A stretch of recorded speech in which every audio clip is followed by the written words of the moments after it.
The flames licked higher against the evening sky as Zeke Radcliff galloped toward the inferno that had once been the Donovan homestead. His heart pounding harder than his stallion's hooves against the hard, packed earth. 5 years had passed since Rachel Ardell had left him standing alone at the altar. But time hadn't dimmed his love for her nor his determination to save her, even if it cost him everything. Nebraska territory. 1871. The summer had been mercilessly dry across Valentine, Nebraska. 3 months without substantial rain had turned the prairie into a tinderbox. And now the Donovan Ranch, where Rachel had taken refuge after her father's passing, was paying the price. Zeke had been 15 miles away in town when he'd spotted the column of smoke rising like a malevolent spirit over the rolling hills. "Hold on, Midnight," Zeke muttered to his midnight black stallion as they thundered toward the burning ranch house. The animal's muscles bunched beneath him, powerful legs eating up the distance. Zeke pulled his bandana up over his nose and mouth, bracing himself for what lay ahead. As they crested the final ridge, the full devastation revealed itself. The main house was engulfed, windows belching flames like the mouth of hell itself. The barn was partially ablaze, and the sound of panicked livestock filled the air. Several ranch hands were frantically working to contain the spread, but the house appeared to have been given up as lost. "Rachel!" Zeke shouted, though his voice was lost in the roar of the fire. He dismounted in one fluid motion, slapping Midnight on the flank to send him to safety, and ran toward the nearest ranch hand.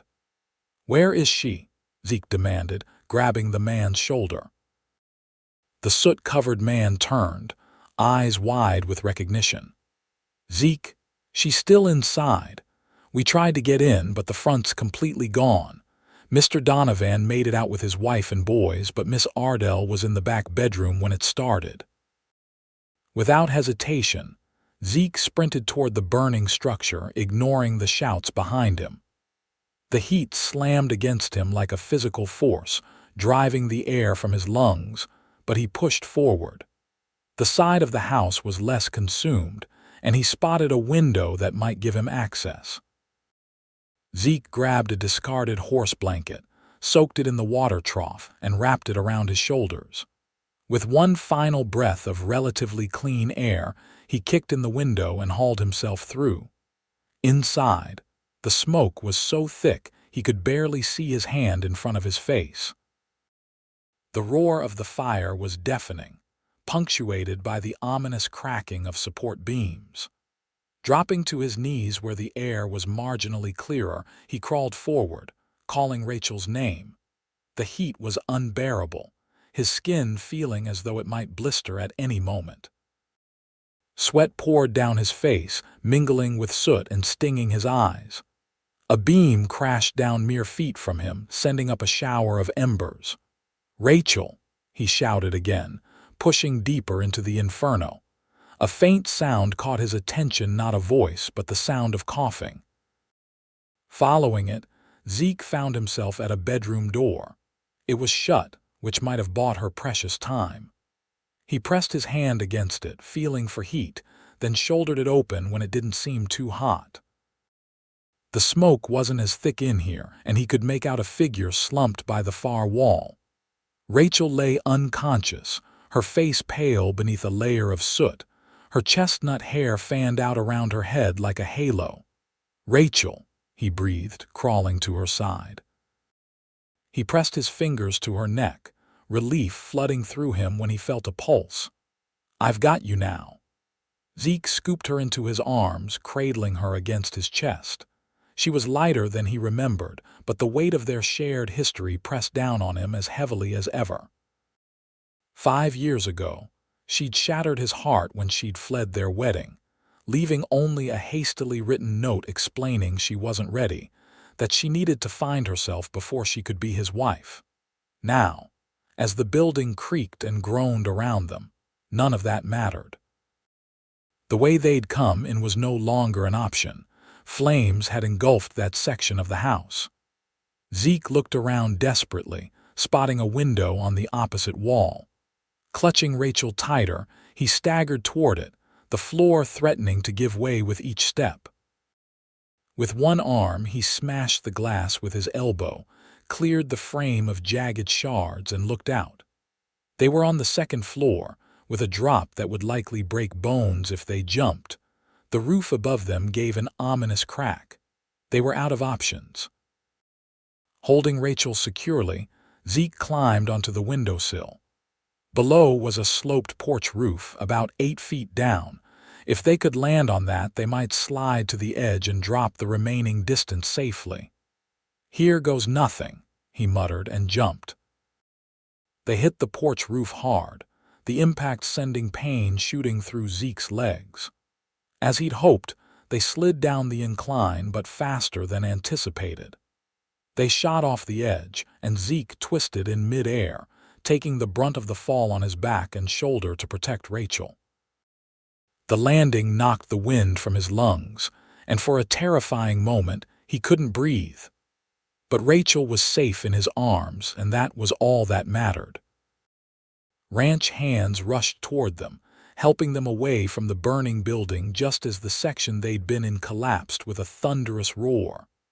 "Get her to the bunkhouse," shouted Oliver Donovan, the ranch owner, directing the men. "And someone fetch Dr. Patterson from town." Zeke struggled to his feet, refusing to relinquish Rachel to anyone else. His back screamed in protest, but he carried her toward the bunkhouse, which stood a safe distance from the conflagration.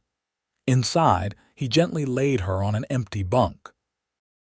Her face was streaked with soot, her breathing shallow but steady.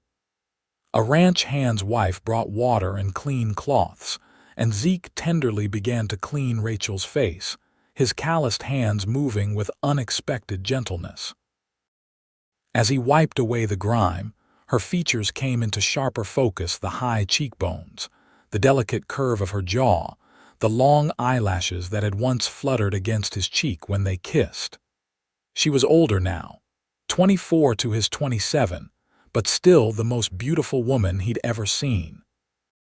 "Why did you come back to Valentine?" he whispered, not expecting an answer. To his surprise, Rachel's eyelids fluttered and she let out a soft moan. Her eyes opened slowly, confusion clouding the familiar hazel irises before recognition dawned. "Zeke?" Her voice was a rasp, barely audible. "Am I dreaming?" "You're not dreaming," he replied, trying to keep his tone neutral. "The ranch caught fire. I got you out." She tried to sit up but fell back with a grimace. "The Donovans, they're safe. Everyone made it out." Relief washed over her face, followed quickly by wariness as she seemed to fully register who was sitting beside her. "You saved me." It wasn't a question, but Zeke nodded anyway. Anyone would have done the same. "But it wasn't anyone," she whispered. "It was you." The weight of their history hung between them, unspoken but palpable. Zeke wanted to ask why she'd left him, why she'd returned to Valentine, whether she ever thought of him.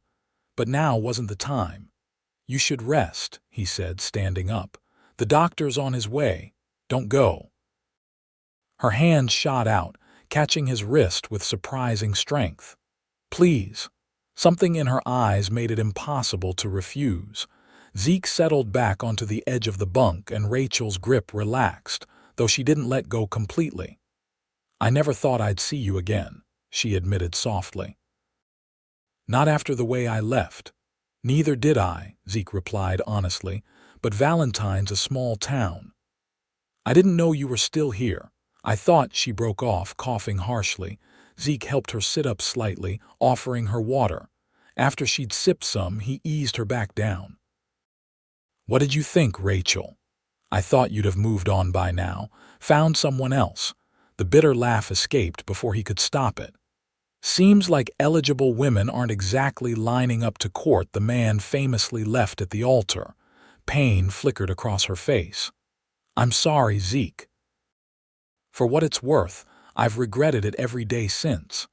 Before he could respond, the door burst open, and Dr. Patterson hurried in, medical bag in hand. Zeke stood, relinquishing his place at Rachel's side. "She inhaled a lot of smoke," he informed the doctor. "And she's been in and out of consciousness." Dr. Patterson nodded, setting his bag down.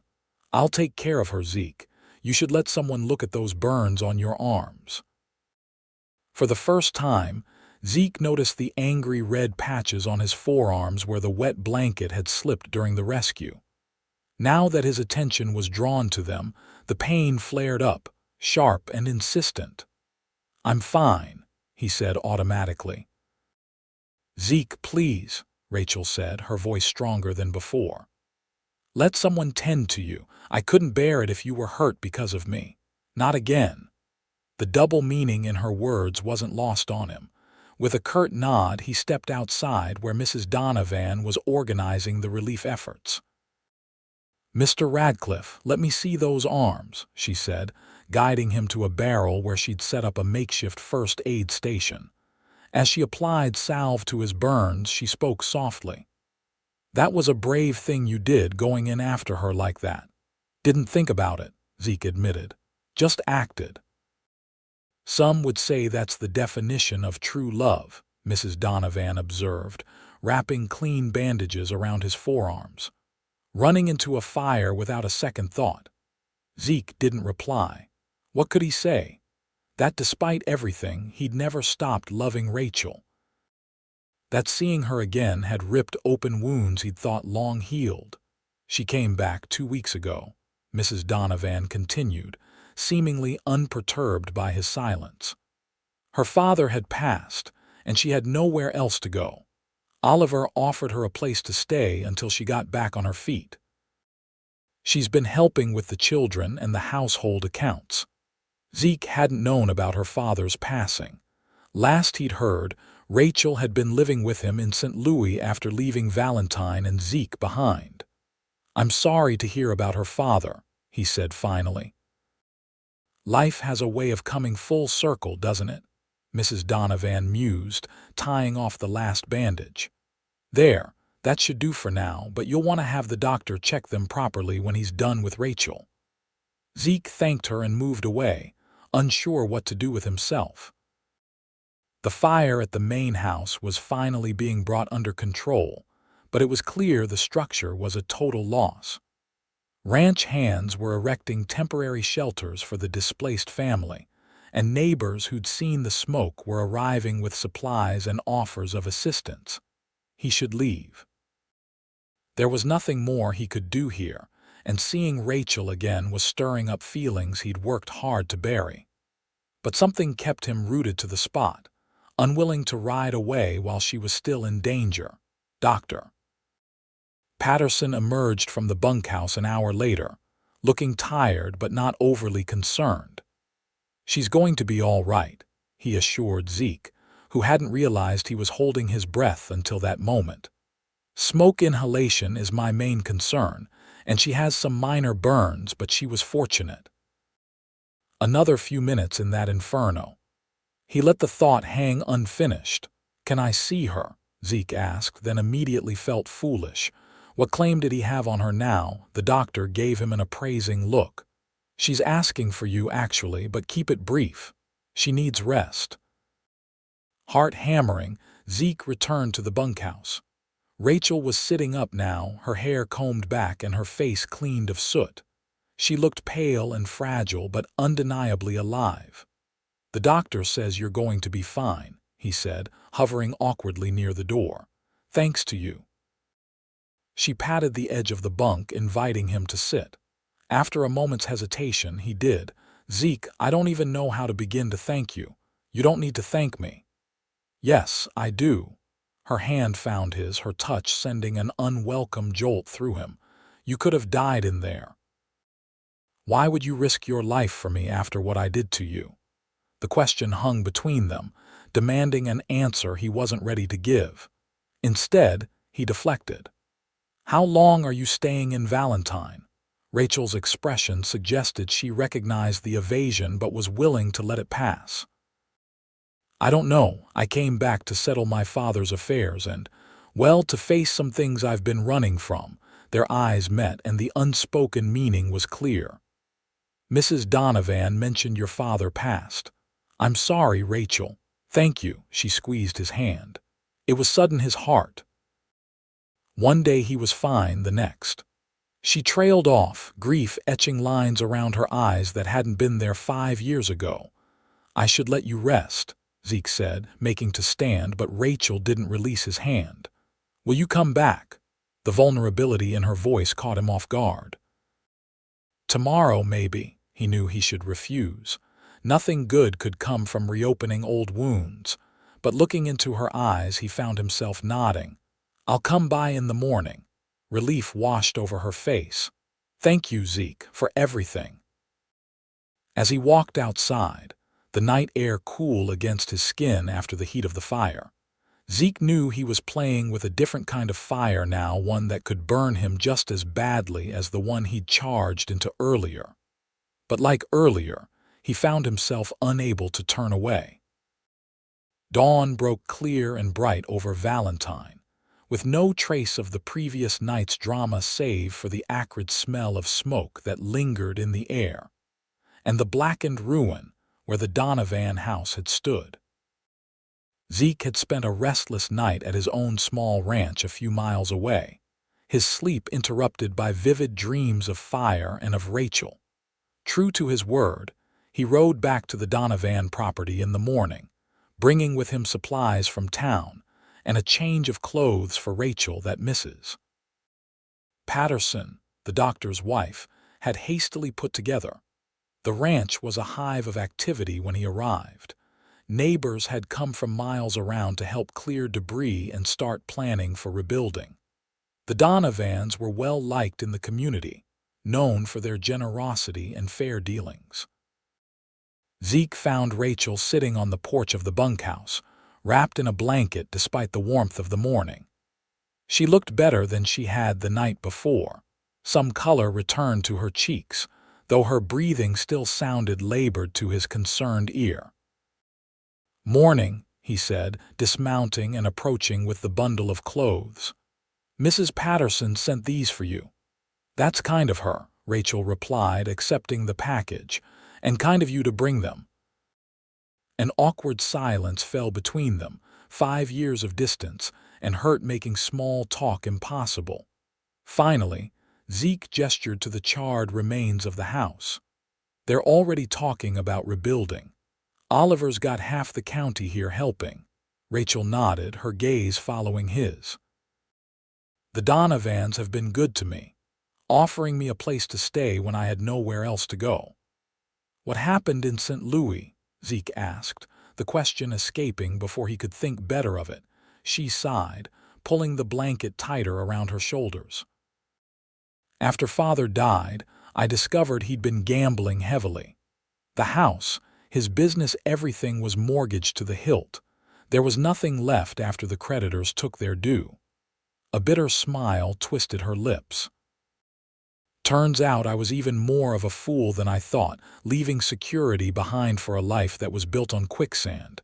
Zeke frowned. Is that how you see what we had? Security? No, she said quickly, her eyes meeting his. That's not what I meant. What we had was more than that. It was real and true and... She trailed off, then added softly, and I threw it away because I was young and stupid and thought the world had more to offer me than a life in Valentine. The honesty of her words hit him like a physical blow. For 5 years, he'd wondered why she'd left, what he could have done differently. To hear her admit that the fault lay not with him but with her own restless heart was both a relief and a new kind of pain. And did it? He asked. Did the world have more to offer? No, Rachel whispered, a tear tracking down her cheek. All I found was that the things I valued least were the things I should have cherished most. Zeke didn't know how to respond to that. Part of him wanted to comfort her, to tell her that what was done and they could move forward. But another part, the part still raw from her rejection, held him back. I should check if Oliver needs help with the cleanup, he said, taking a step back. Rachel nodded, wiping at her tears. Of course. Thank you for the clothes. He tipped his hat and walked away, his emotions in turmoil.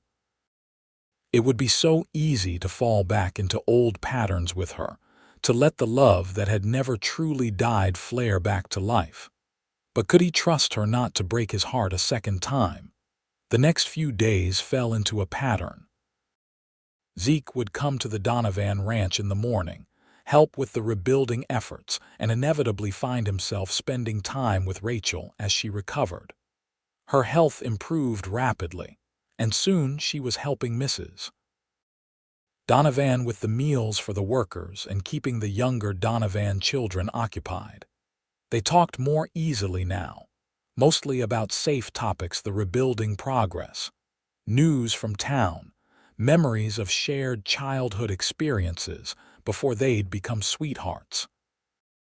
They carefully avoided discussing their broken engagement or what might happen now that they were back in each other's lives. But Zeke found himself looking forward to these moments more than he cared to admit. Rachel's laugh, once so familiar and then so painfully absent from his life, became a sound he sought out. Her smile, hesitant at first but growing more confident as the days passed, became something he measured his days by. A week after the fire, Zeke arrived to find the usual bustle of activity at the ranch, but no sign of Rachel. Concerned, he sought out Mrs. Donovan. She rode out early this morning, the older woman informed him. Said she needed to visit her father's old property. Zeke frowned. Alone. Is she well enough for that? I had the same concern, but she insisted. Said there were things she needed to see to.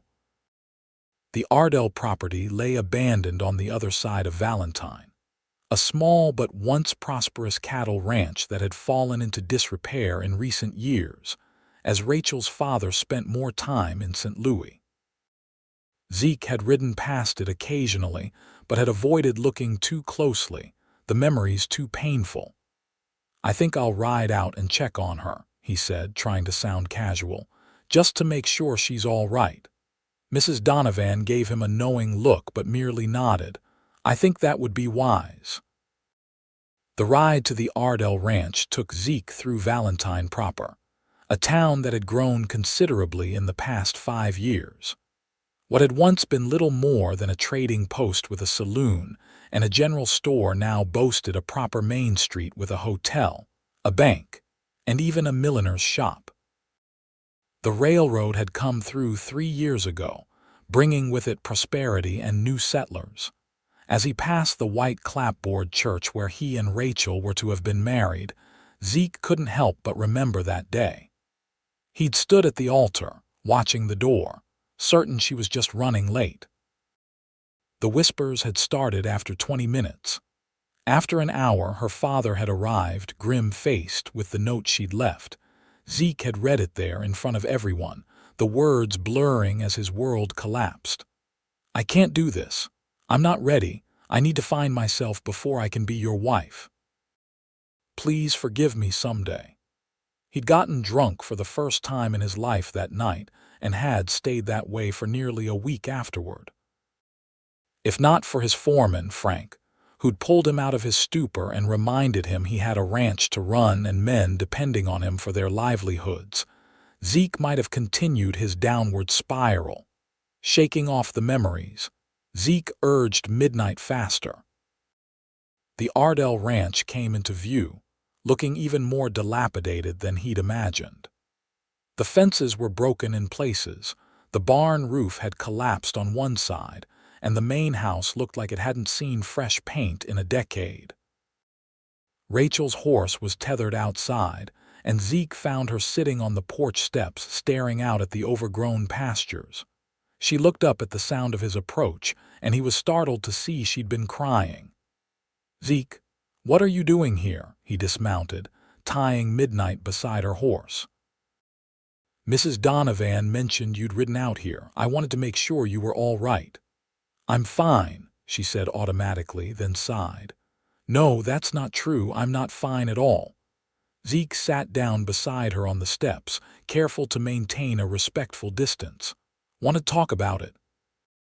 Rachel gestured at the run-down property around them. "This was supposed to be my inheritance, my future. Father promised it would all be mine someday.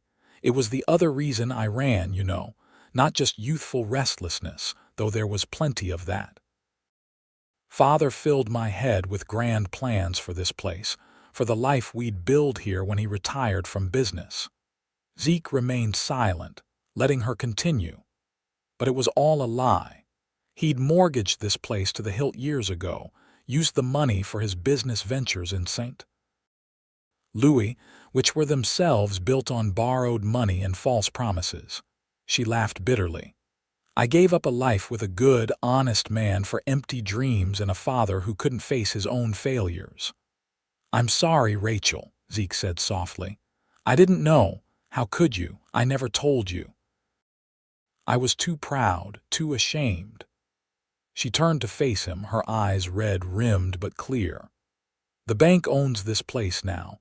They're selling it at auction next month. I came to see if there was anything worth salvaging, any piece of my childhood I could hold on to. But there's nothing left. Just dust and broken promises." Impulsively, Zeke reached out and took her hand. "There's more to life than property, Rachel, more to build a future on than land or cattle." "I know that now," she whispered, "but I learned it too late, didn't I?" The question hung between them, loaded with meaning. Was it too late for them? For the love they'd once shared? "I don't know," Zeke answered honestly. "I just know that seeing you again has stirred things up, things I thought were settled." "For me too," Rachel admitted. "When I came back to Valentine, I told myself it was just to settle Father's affairs. But deep down, I think I was hoping to see you again, to at least apologize properly for what I did." "Consider it done," Zeke said, squeezing her hand. "Apology accepted." "Just like that," he shrugged. "What good does holding on to anger do? It doesn't change the past." "No, it doesn't." She looked out at the abandoned ranch again. "Nothing can change the past, but maybe the future isn't set in stone." The hope in her voice was unmistakable, and Zeke felt an answering flutter in his chest. But caution held him back. "One step at a time," he suggested. "We've both changed in 5 years. We're not the same people who almost got married back then." Rachel nodded, understanding in her eyes. "You're right. We need to get to know each other again, not just pick up where we left off as if nothing happened." "I'd like that," Zeke said, surprised to find he meant it. They sat in companionable silence for a while, watching the sun move across the sky. Finally, Rachel stood up, brushing dust from her skirt. "We should head back. Mrs. Donovan will worry if I'm gone too long." Zeke nodded, rising to his feet. "What will you do now? About the future, I mean." "I'm not sure," Rachel admitted. "The Donovans have offered to let me stay on, helping with the children and the household in exchange for room and board. It's a generous offer, especially now that they're rebuilding." "It is," Zeke agreed. "They're good people." "What about you?" Rachel asked as they untied their horses. "How has life treated you these past 5 years?" Zeke helped her mount before swinging up onto Midnight. "Well enough. The ranch has grown. I've got a decent herd now, and the new railroad makes it easier to get the cattle to market. No wife, though." The question was asked casually, but Zeke could hear the underlying tension. "No," he replied simply. "Never found the right woman, or rather," he silently added, "never found anyone who measured up to his memories of her." They rode back to the Donovan ranch side by side, the conversation flowing more easily now that some of the tension between them had been addressed. By the time they arrived, the sun was beginning to set, casting long shadows across the busy construction site where the new house was taking shape. "Will you stay for supper?" Rachel asked as they dismounted. "Mrs. Donovan always makes enough to feed an army." The invitation surprised him, but Zeke found himself nodding. I'd like that. That evening marked a turning point in their rekindled relationship. Over the following weeks, as summer gave way to the first hints of autumn, Zeke and Rachel cautiously rebuilt their friendship. He continued to help with the reconstruction of the Donovan house, and she continued her role helping Mrs. Donovan with the household. Their conversations grew deeper, more meaningful. They shared stories of the years they'd spent apart: Zeke's struggles to expand his ranch during a prolonged drought, Rachel's disillusionment with city life in St. Louis. They discovered they had both changed in many ways, yet remained fundamentally the same in others. Rachel was less impulsive now, more thoughtful in her decisions.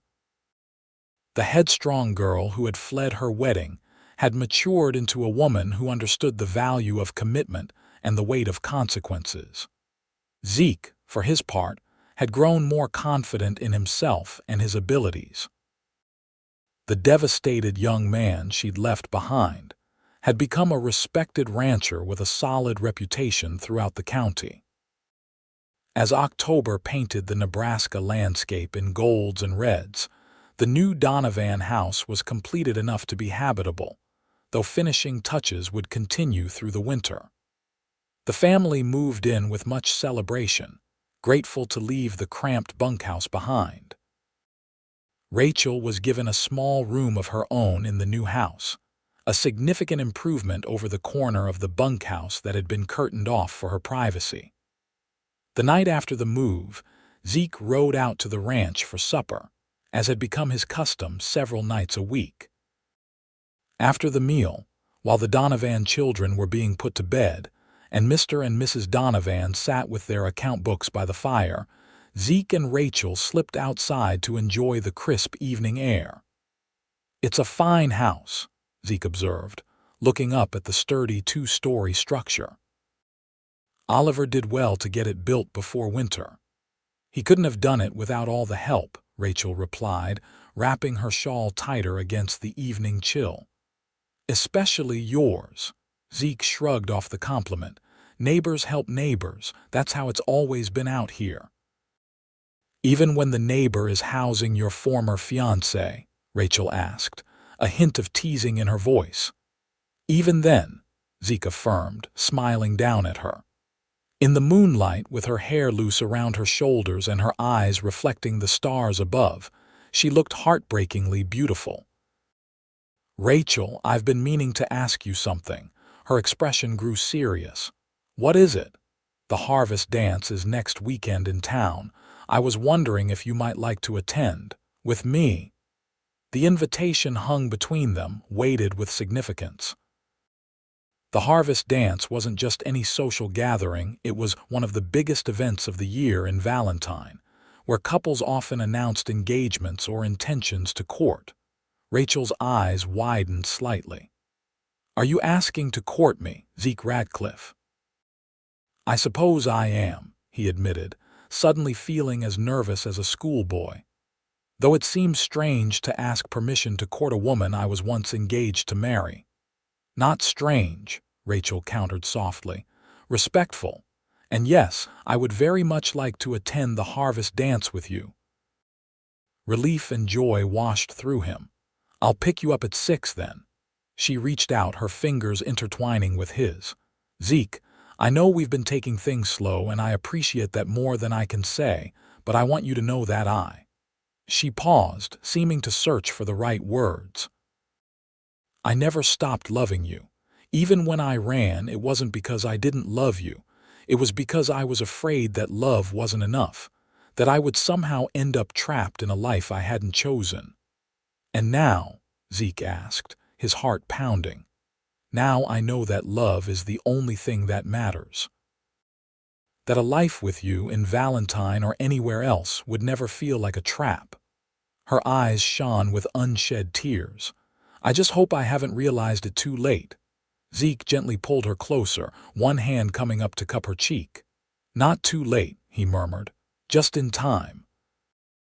When their lips met, it was like coming home after a long journey. Familiar yet new, comfortable yet exciting. Zeke poured 5 years of longing into the kiss, and Rachel responded in kind, her arms winding around his neck as she pressed closer. When they finally broke apart, both were breathing heavily, and Rachel's cheeks were flushed in a way that had nothing to do with the cool evening air. "I should go in," she whispered, though she made no move to leave his embrace. "You should," Zeke agreed, equally reluctant to let her go. Finally, with one last quick kiss, Rachel stepped back. "Good night, Zeke. I'll see you at the dance." "Good night, Rachel." He watched her slip back into the house, a sense of contentment settling over him that had been absent for far too long. As he rode home that night, the stars seemed brighter, the air crisper, the future full of promise. The week leading up to the harvest dance passed in a blur of anticipation. Zeke threw himself into ranch work, determined to have everything in order so he could fully enjoy the evening with Rachel. He even rode into Omaha to purchase a new suit, something he hadn't bothered with in years. On the afternoon of the dance, he bathed meticulously, shaved with extra care, and donned his new attire. Looking in the mirror, he barely recognized himself, the dusty cowboy transformed into something approximating a gentleman. "Well, midnight," he said to his horse as he saddled up for the ride to the Donovan ranch. "Let's hope she thinks I clean up all right." The stallion merely snorted in response, unimpressed by his owner's finery. When Zeke arrived at the Donovans, he was directed to the parlor to wait while Rachel finished preparing. Mrs. Donovan offered him coffee and made small talk, but Zeke was too nervous to focus on the conversation. Then Rachel appeared in the doorway, and the world seemed to stop. She wore a gown of deep green velvet that complemented her auburn hair, which was swept up in an elegant style that exposed the graceful line of her neck. A simple gold locket, one he recognized as having belonged to her mother, hung at her throat. "You look beautiful," Zeke managed, rising to his feet. "And you look very handsome," she replied, her eyes approving as they took in his new suit. "Shall we go?" The town hall had been transformed for the occasion, festooned with autumn leaves and harvest bounty. Lanterns hung from the rafters, casting a warm glow over the proceedings. A small band played in one corner, and tables laden with food and drink lined the walls. As Zeke and Rachel entered together, a noticeable hush fell over the gathering. Though Rachel had been back in Valentine for months, this was their first public appearance as a couple, and the significance wasn't lost on the townsfolk. "People are staring," Rachel murmured, her hand tightening on Zeke's arm. "Let them," he replied with a confidence he didn't entirely feel. "They'll find something new to gossip about soon enough." They made their way through the crowd, stopping to greet friends and neighbors. Some were openly curious about their rekindled relationship, while others pretended not to notice anything unusual. Through it all, Zeke kept Rachel close, his hand at the small of her back, a silent declaration of his intentions. Mayor Jenkins, a portly man with an impressive mustache, approached them with a broad smile. "Zeke, Rachel, wonderful to see you both here tonight." "Thank you, Mayor," Zeke replied, shaking the man's hand. "Rachel, my dear, you're looking well," the mayor continued. "A vast improvement from when I saw you last, just after that terrible fire. Quite the hero, our Zeke, charging in to save you like that." Rachel blushed slightly. "Yes, he is. I owe him my life." Well, well, sometimes the good Lord works in mysterious ways, doesn't he? Bringing you two back together after all this time." The mayor winked unsubtly. "I always said you made a handsome couple." After the mayor moved on to greet other guests, Rachel turned to Zeke with a rueful smile. "That wasn't as awkward as I expected." "The night is young," Zeke teased. "Plenty of time for more uncomfortable conversations." But to their surprise, most of the townsfolk were welcoming, even supportive of their reunion.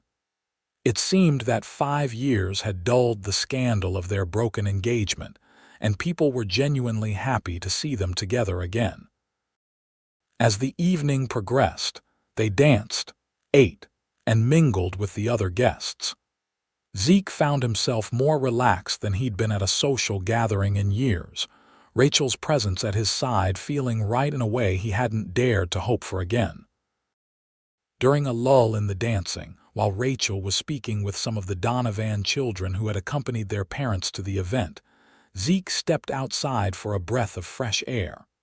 The night was clear and cool, the stars brilliant overhead.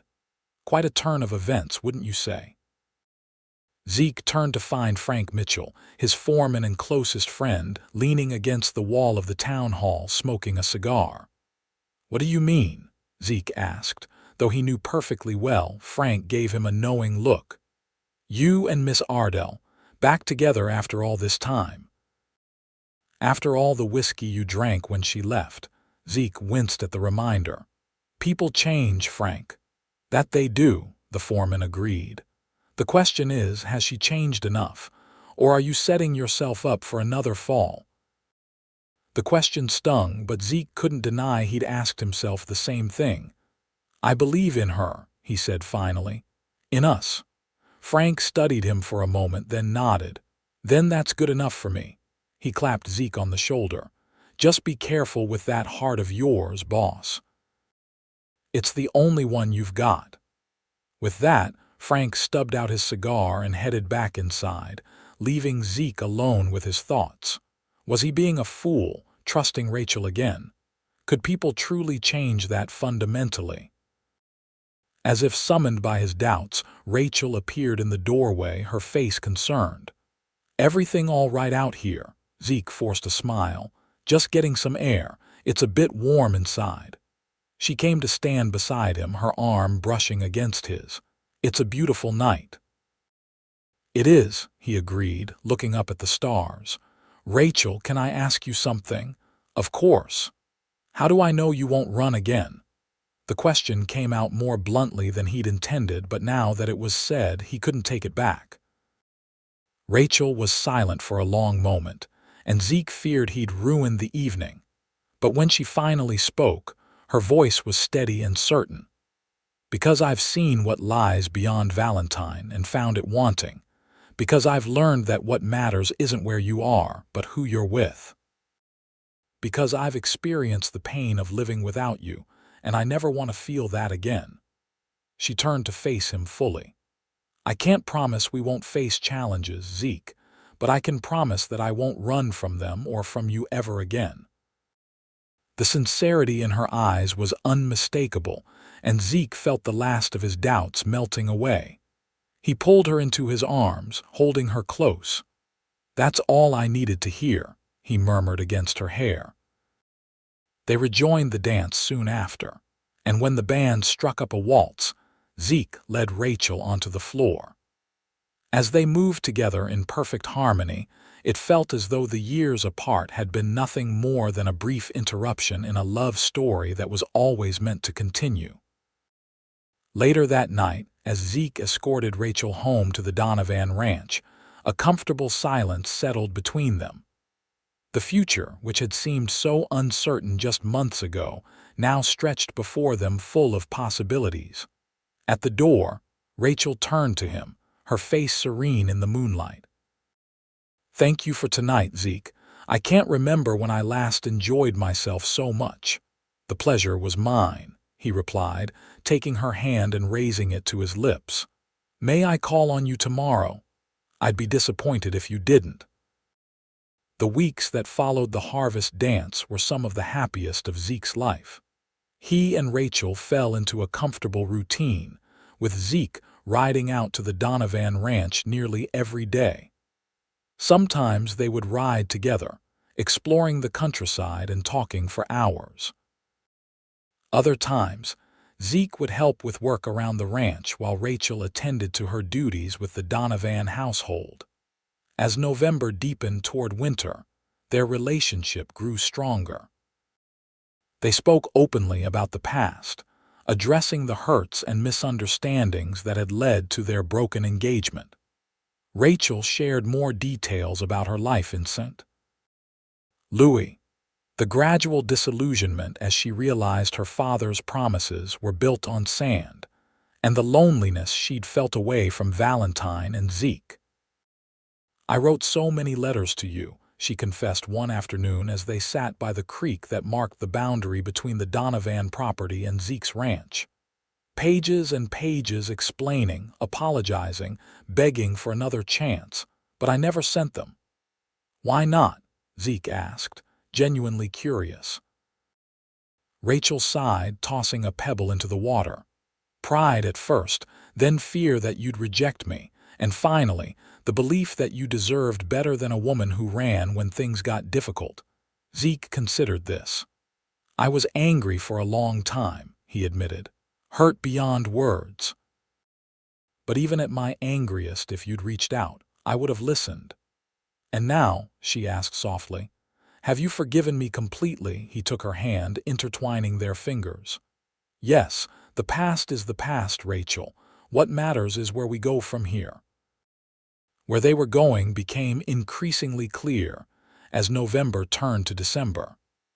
The first snow fell, blanketing Valentine in white and making travel more difficult. Still, Zeke made the journey to see Rachel whenever weather permitted, often staying for supper with the Donovans before the treacherous ride home. Christmas was approaching, and with it, plans for the annual Christmas Eve service at the church, the same church where they were to have been married. The irony wasn't lost on either of them. "Will it be strange?" Rachel asked as they discussed attending the service together. "Being back there after everything," Zeke thought about it, "maybe a little, but it's also fitting in a way, coming full circle." Rachel smiled, her eyes bright with an emotion Zeke couldn't quite identify. "Yes, full circle. I like that." On Christmas Eve, Zeke arrived at the Donovan ranch early, bearing gifts for the family that had shown such kindness to Rachel. For Mrs. Donovan, he'd brought fine tea from the general store. For Oliver, a new pipe. For the children, candy and small wooden toys he'd carved himself. For Rachel, he carried a small velvet box in his pocket, its weight both comforting and nerve-wracking. The Donovans' new house was festively decorated, with evergreen boughs adorning the mantelpiece and doorways, and candles casting a warm glow throughout. Rachel greeted him wearing a dress of deep red, her hair arranged in soft curls that framed her face. "Merry Christmas, Zeke," she said, rising on tiptoes to kiss his cheek. "Merry Christmas," he replied, momentarily distracted by her closeness. "You look beautiful." The Donovan sleigh was prepared for the journey into town for the evening service, with blankets aplenty to ward off the winter chill. Zeke and Rachel rode with the family, nestled close together beneath a thick woolen blanket, their breath forming clouds in the frosty air. Valentine looked like a scene from a Christmas card, with snow-covered rooftops and windows glowing with candlelight. The church stood at the end of Main Street, its steeple reaching toward the star-filled sky. As they approached, Zeke felt a momentary tightening in his chest, memories of waiting at the altar, of whispers and pitying glances, of reading Rachel's farewell note in front of the assembled guests. But then Rachel squeezed his hand, bringing him back to the present, and the anxiety faded. "Ready?" she asked, her eyes searching his face. He nodded, helping her down from the sleigh. "With you, always." The church was packed with townsfolk, the pews filled with families dressed in their Christmas best. Zeke and Rachel found seats with the Donovans, and as the service began, the familiar carols and readings washed over them like a benediction. When Silent Night was sung, the church illuminated only by candlelight, Zeke looked at Rachel beside him, her face glowing in the soft light, and knew with absolute certainty that he wanted to spend the rest of his life with her. After the service, there was much handshaking and exchanging of Christmas wishes among the congregation. Pastor Green, who had been set to perform their wedding ceremony 5 years ago, approached them with a warm smile. "It does my heart good to see you two together again," he said, clasping their hands in his. "The Lord works in mysterious ways indeed." "That he does, Pastor," Zeke agreed, feeling Rachel's hand tighten in his. "Perhaps I'll be seeing you both in an official capacity again sometime soon." The pastor suggested, his eyes twinkling with barely concealed hope. Rachel blushed and Zeke laughed. "Perhaps, Pastor, but let's not get ahead of ourselves." As they left the church, the night had grown colder, the stars harder and brighter in the clear sky. The Donovans were engaged in conversation with neighbors, so Zeke took the opportunity to draw Rachel aside. "Walk with me a moment," he asked, gesturing toward the town square, which had been decorated with evergreens and ribbons for the holiday. Rachel nodded, drawing her cloak tighter around her shoulders as they strolled away from the crowd. The snow crunched beneath their boots, and their breath mingled in the space between them. "I have something for you," Zeke said when they reached the center of the square, where a large Christmas tree stood adorned with candles and simple ornaments. "But we agreed to exchange gifts tomorrow at the Donovans," Rachel protested mildly. "This one couldn't wait," Zeke replied, reaching into his pocket for the velvet box.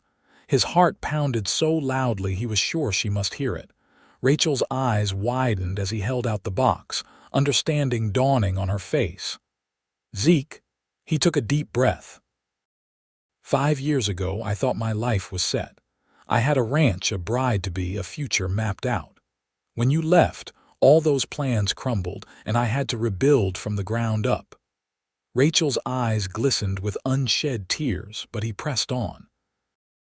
"These past few months with you have shown me that sometimes things fall apart so better things can fall together. We've both changed, grown. The love I feel for you now isn't the same as it was 5 years ago. It's deeper, stronger, more certain." He opened the box, revealing a simple but elegant gold ring set with a small diamond. It wasn't the same ring he'd offered her years ago, that one had been sold in a moment of bitter anger shortly after she'd left, but this one represented a new beginning. "Rachel Ardell, I'm asking you to marry me. Not because it's what we planned before, but because it's what I want more than anything now. Will you be my wife?" A tear slipped down Rachel's cheek, followed by another. For a heart-stopping moment, Zeke feared she would refuse, that history would repeat itself in the cruelest way. But then she smiled, a smile so radiant it outshone the stars above. "Yes," she whispered.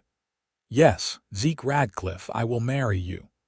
Relief and joy flooded through him as he slipped the ring onto her finger. It fit perfectly, as if it had always been meant for her hand. Zeke pulled her into his arms, kissing her with all the love and hope he felt for their future together. When they finally broke apart, Rachel's cheeks were flushed, her eyes bright with happiness. "I never dared hope we'd find our way back to each other," she admitted. "That you could forgive me enough to love me again." "I never stopped loving you," Zeke confessed. "I tried, God knows I tried, but some loves refuse to die, no matter how much we might want them to." Rachel touched his face, her fingers tracing the line of his jaw. "I'm grateful every day that you came into that fire for me, not just because you saved my life, but because it gave us this second chance." They walked back to the church, hand in hand, to share their news with the Donovans and the rest of Valentine. The announcement was met with cheers and well wishes, the townsfolk genuinely happy to see the long-separated couple reunited at last. "When will the wedding be?" Mrs. Donovan asked, her eyes shining with maternal pleasure. Rachel looked to Zeke, who shrugged. "Spring, perhaps. When the wildflowers are blooming on the prairie." "That sounds perfect," Rachel agreed, her smile as bright as the Christmas star above them. The winter months passed in a flurry of wedding preparations and practical considerations. Rachel continued to stay with the Donovans, while Zeke focused on expanding his ranch house to make it suitable for a bride. The original structure had been built with a bachelor in mind, functional but lacking in comfort and style. With the help of friends and neighbors, Zeke added 2 new rooms, expanded the kitchen, and built a proper front porch where he and Rachel could sit in the evenings and watch the sunset over the Nebraska prairie. The work was hard, especially in the depths of winter, but the vision of Rachel making the house her home kept him motivated through the coldest days. For her part, Rachel threw herself into preparing for their life together with a determination that impressed everyone. She saved her earnings from helping the Donovans to purchase fabric for curtains and quilts, sewing in the evenings by the fire. She collected recipes and practiced dishes she thought Zeke might enjoy, determined to be a good wife in all respects. "You don't have to prove anything, you know, Mrs. Donovan told her one evening as Rachel fretted over a less-than-perfect apple pie. "Zeke loves you for who you are, not for how well you can cook or sew." "I know," Rachel sighed, brushing flour from her apron, "but I want to be a real partner to him, not a burden. I've spent the last few years dependent on others, first my father, then you and Mr. Donovan. I want to contribute to our life together." "And you will," Mrs. Donovan assured her, "but marriage isn't about perfection. It's about growing together, facing life's challenges side by side." As the snow began to melt, and the first green shoots appeared on the prairie, wedding plans accelerated. The ceremony would be held in the church, with Pastor Green officiating, followed by a reception at the town hall. It would be simple but joyous, a celebration of love reclaimed and a new beginning for both of them. The night before the wedding, Zeke sat alone on the porch of his newly expanded ranch house. Tomorrow, it would become their home, the place where they would build their future together. The thought filled him with a contentment he hadn't known was possible. Frank Mitchell stepped out onto the porch, carrying 2 glasses of whiskey. "Thought you might need this," he said, handing one to Zeke. "Thanks," Zeke replied, taking a sip of the amber liquid. "Just one, though." "I want a clear head tomorrow," Frank chuckled, settling into the chair beside him. "Nervous?" "Not about marrying Rachel," Zeke answered honestly, "but about the ceremony itself, a little. Can't help remembering the last time." "This time's different," Frank stated with confidence. "Anyone can see it. You're different. She's different. What you have now is stronger for having been broken and remade." Zeke nodded, grateful for his friend's understanding. "I keep thinking about that night, running into the fire for her. How everything since has felt like a dream I'm afraid I'll wake up from." "No dream," Frank assured him. "Just life with all its unexpected twists and turns. You deserve this happiness, Zeke. Both of you do." The wedding day dawned clear and bright, the Nebraska sky a brilliant blue that seemed to promise good fortune. Zeke dressed in his finest suit, a new one purchased specifically for the occasion. As he stood before the mirror, adjusting his tie, he barely recognized the man looking back at him, confident, content, whole in a way he hadn't been for years. The church was filled to capacity. The citizens of Valentine turned out in their Sunday best to witness the long-awaited union. Wildflowers adorned the altar and pews, their delicate scent filling the air. Rachel's choice, a symbol of the spring renewal that matched their own rebirth as a couple. Zeke stood at the altar, Frank at his side as best man, waiting for his bride. This time, he felt no anxiety, no fear that she wouldn't appear. Their love had been tested by fire, literally and figuratively, and emerged stronger. When the church doors opened and Rachel appeared on Oliver Donovan's arm, Zeke's breath caught in his throat.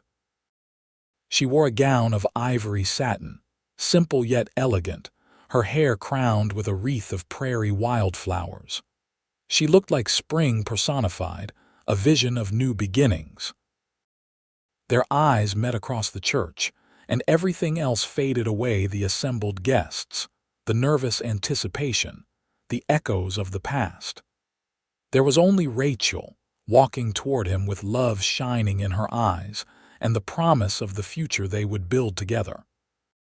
The ceremony was brief but meaningful, their vows spoken with a depth of understanding that only comes from having lost and found each other again. When Pastor Green pronounced them husband and wife, and Zeke bent to kiss his bride, the cheers and applause that filled the church seemed to chase away the last lingering ghosts of their previous almost wedding. The reception at the town hall was a joyous affair, with music and dancing lasting well into the evening.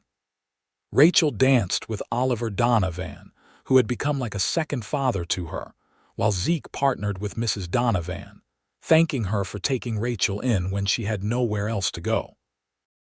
"It was my pleasure," Mrs. Donovan assured him. "Though I confess I always hoped it might lead to this. You two belong together, anyone could see that." As the celebration continued, Zeke and Rachel found a moment alone, slipping outside for a breath of fresh air and a private moment amid the festivities. "Happy, Mrs. Radcliff?" Zeke asked, drawing her into his arms. "More than I ever thought possible," Rachel replied, her eyes shining in the moonlight. "It feels right, doesn't it? Like this was always meant to be our path, even with the detours along the way." "It does," Zeke agreed, kissing her softly. "And now we have the rest of our lives to walk it together." They returned to the reception, dancing and celebrating until the last guest had departed. Then, under a canopy of stars, Zeke drove his new bride home to the ranch that would be theirs together. As they approached, Rachel gasped in delight. The porch was illuminated with lanterns, casting a warm, welcoming glow. Inside, fresh flowers adorned every surface, their sweet scent filling the house. "Welcome home, Rachel," Zeke said softly, lifting her into his arms to carry her across the threshold. That night, as they lay together in the quiet darkness of their bedroom, Rachel's head resting on Zeke's chest, he reflected on the journey that had brought them to this moment. The heartbreak, the years apart, the fire that had reunited them, all of it had led here, to this perfect peace. "What are you thinking about?" Rachel murmured, her voice drowsy with contentment. "How sometimes the longest way around is the shortest way home," Zeke replied, pressing a kiss to her forehead. Rachel's soft laugh warmed his heart. "Well, we're home now, and I'm never leaving again." "Promise?" Zeke asked, only half teasing. Rachel propped herself up on one elbow, looking down at him with solemn eyes. "I promise, Zeke. Whatever comes our way, we face it together. No more running." Satisfied, he pulled her close again, and they drifted off to sleep in each other's arms, the first night of the rest of their lives together. The years that followed were not without challenges, but Zeke and Rachel faced them side by side, their bond growing stronger with each obstacle overcome. The ranch prospered under their joint care, with Rachel proving herself as capable of managing accounts and planning improvements as Zeke was of handling the day-to-day operations. Their first child, a son they named William, after Zeke's father, arrived a year after their wedding. He was followed 2 years later by twins, a boy and a girl, Samuel and Charlotte. The Radcliff family became known throughout Valentine for their warmth and hospitality, their home a gathering place for friends and neighbors. On their 5th wedding anniversary, 10 years after they should have been married the first time, Zeke surprised Rachel with a gift: the deed to the old Ardell property, which he had quietly purchased at auction and restored to its former glory. "It's not to live in," he explained as Rachel stared at the document in disbelief. "Our home is here, but I thought it might give you some closure to know that your family's land is part of our ranch now, that the dreams your father had for it weren't entirely lost." Rachel's eyes filled with tears as she embraced him. "Thank you," she whispered, "for understanding what this means to me, for being the man who would ride into a fire to save me, even after everything." "I'd do it again in a heartbeat," Zeke replied, and they both knew he meant it. As they stood together on the porch of their home, watching their children play in the yard, with the Nebraska prairie stretching vast and beautiful around them, Zeke reflected that sometimes love was like that prairie fire, wild, unpredictable, capable of great destruction. But after the fire, new growth always came, stronger and more vibrant than before. Their love had been forged in fire, tested by time and distance, and emerged unbreakable. And as the sun set on another day in Valentine, Nebraska, Zeke knew with absolute certainty that running into that burning house had been not just the bravest thing he'd ever done, but the best decision of his life. Because it had brought him here to this moment, with the woman he loved by his side and the future stretching endlessly before them, a future as vast and promising as the prairie horizon at dawn.